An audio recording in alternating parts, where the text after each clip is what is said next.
Kizzy, something that's really concerning as well is that I've heard multiple times HR professionals and health and safety consultants advise their clients that having a mental health and safety management system is actually optional, that it's not really a requirement. Now, what kind of trouble can these HR professionals and health and safety consultants get into for giving such negligent advice?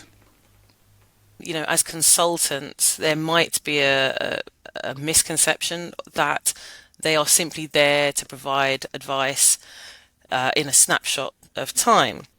The problem I've seen over the years is that businesses in particular, when they're instructing consultants, they're going to them for their competent advice.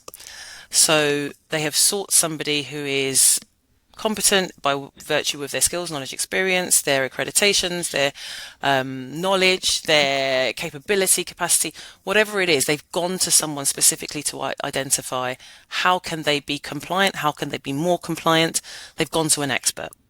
If that so-called expert is suggesting that actually you shouldn't be considering mental ill health or well-being as part of your overarching health and safety management system, as far as we're concerned, and based on what we've discussed here, that would be wrong, some way negligent.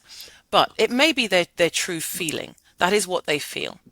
Now, if our advice to clients is you've got to be much more proactive about your approach to risk and what actual health and safety management looks like.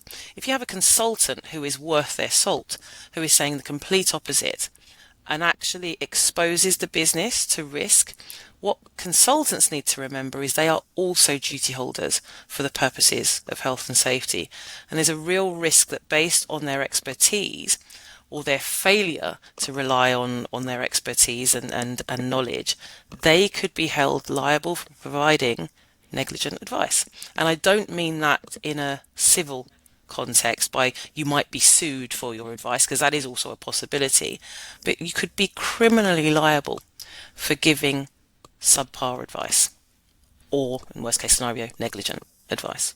So consultants need to remember that they are also duty holders in this supply chain model. It's not just about the businesses, it's not just about the workers, it is also about those third parties who give advice to assist when it comes to compliance issues.